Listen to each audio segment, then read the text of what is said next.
Lu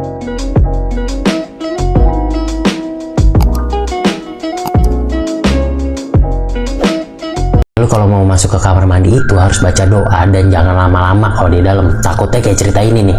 Jadi ini gue dapet kiriman dari seseorang bernama Sandra. Jadi Sandra itu beberapa waktu yang lalu dapat pengalaman yang bener-bener aduh asli serem banget. Dan itu tepatnya di dalam kamar mandi rumahnya sendiri. Rumahnya Sandra ini ada di daerah Dago, Bandung. Dan itu kata si Sandra rumahnya sama sekali nggak angker. Sandra ini kebiasaannya kalau masuk ke kamar mandi buat mandi gitu ya, dia itu bakal lama banget di dalam, bisa sampai 1 jam.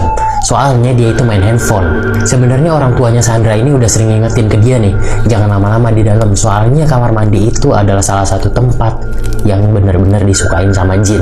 Tapi udah dibilangin berkali-kali, Sandra tetap aja tuh lama di dalam kamar mandi. Sampai beberapa minggu yang lalu dia itu mandi nih setelah maghrib. Dia itu pas masuk kamar mandi nggak langsung mandi, tapi dia nonton drakor dulu di dalam kamar mandi. Udah sekitar 30 menit ibunya ini dari luar manggil-manggil nih, Sandra jangan lama-lama di dalam kamar mandi, nggak baik. Terus Sandra ini cuma jawab, iya bentar lagi udah selesai kok. Padahal dia belum mandi nih. Terus beberapa menit kemudian Sandra ini nyium bau bunga dan juga bau kemenyan gitu. Ini Sandra benar-benar takut, soalnya baru pertama kali nih ada bau-bau gituan di rumahnya. Terus ibunya manggil lagi nih, Sandra jangan lama-lama gitu. Tapi setelah ibunya selesai ngomong ini, Sandra itu dengar ada suara yang ngomong kayak gini nih, nggak apa-apa Neng, yang lama aja.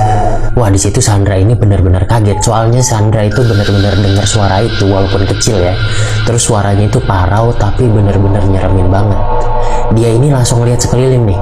Dia nyari-nyari tuh siapa yang ngomong kayak gitu. Pas dia lagi nyari-nyari gini, ternyata di samping WC-nya dia nih di pojokan ada seorang kakek-kakek dengan wajah yang cukup tua gitu ya, sambil ngeliatin Sandra gini.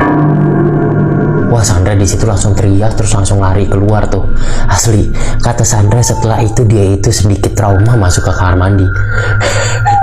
Kalau gue yang ngalamin juga kayaknya gue bakalan trauma juga sih. Tuh makanya lu tuh harus baca doa dulu sebelum masuk ke kamar mandi, dan juga jangan lama-lama di dalam kamar mandi. Kamar mandi itu salah satu tempat yang disukain sama mereka. Oh, lu sering gak sih dengar suara berisik gitu di loteng lu? Lu udah cek atau belum? Jangan-jangan itu bukan tikus, melainkan makhluk kayak yang mau gue ceritain ini. Jadi ini gue dapet kiriman cerita dari seseorang bernama Bimo. Jadi di tahun 2014 Bimo sama keluarganya ini baru pindah ke daerah Tangerang, baru pindah rumah. Rumahnya ini bukan rumah baru gitu, tapi juga bukan rumah yang benar-benar tua. Awal-awal pindah mereka juga nggak takut tuh sama rumah itu. Cuma nih, tiap malam itu sekeluarga selalu dengar ada suara berisik dari loteng. Awalnya didiemin, mungkin aja itu tikus lah. Sampai beberapa minggu mereka tinggal di rumah itu, ternyata suara itu makin ngeganggu. Soalnya makin hari itu suara makin kenceng, makin banyak juga suaranya, dan itu makin lama suaranya nggak berhenti-berhenti. Akhirnya di minggu ketiga mereka ini pas lagi makan sekitar jam 8 malam, mereka tuh dengar lagi suara berisik. Bimo sama bapaknya ini naiklah ke loteng. Mereka cek, bener ada tikus di situ, cuma di pojokan, di tempat yang gelap. Pas senternya ke arah sana, mereka berdua ini ngelihat ada kakek-kakek gitu, sosok kakek-kakek. Itu kakek-kakeknya nggak pakai pakaian sama sekali, terus kulitnya kering banget, tulangnya juga pada kelihatan. Sosok itu terus nengok ke dia dan matanya itu hitam semua. Karena kaget, bapaknya Bimo ini jatuh lah dari loteng. Bimo juga langsung turun, langsung manggil tetangga-tetangganya buat ngecek lagi. Pas dicek lagi, sosok itu udah nggak ada. Jadi suara di loteng lu itu suara tikus atau jangan-jangan sosok ini? Lo pernah denger cerita tentang setan kepala buntung? Ya, cerita horor kali ini adalah cerita tentang setan kepala buntung. Jadi kali ini gue dapat cerita dari seseorang yang bernama Ayu.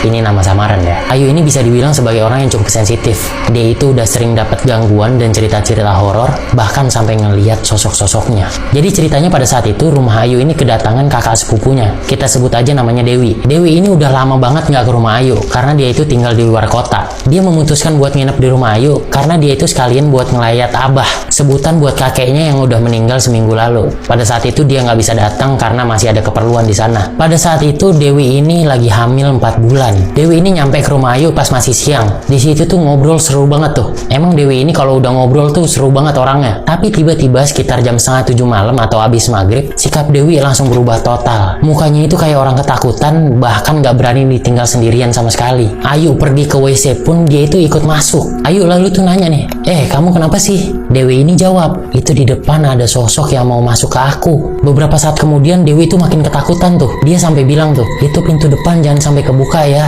Soalnya ada kepala buntung yang mau masuk ke badan aku. Dia mau nyari tuannya. Setelah Dewi ngomong kayak gitu, terjadi kegaduhan di lantai 2 dan juga pintu depannya itu didobrak-dobrak gitu. Karena ketakutan, Ayu ini langsung nelfon suaminya Dewi biar cepat pulang. Ketika suaminya Dewi ini datang dan pintu itu dibuka, seketika juga Dewi ini langsung kerasukan. Dewi langsung meronta-ronta dan ngomong, di mana badan saya? Di mana badan saya? Saya mau badan saya.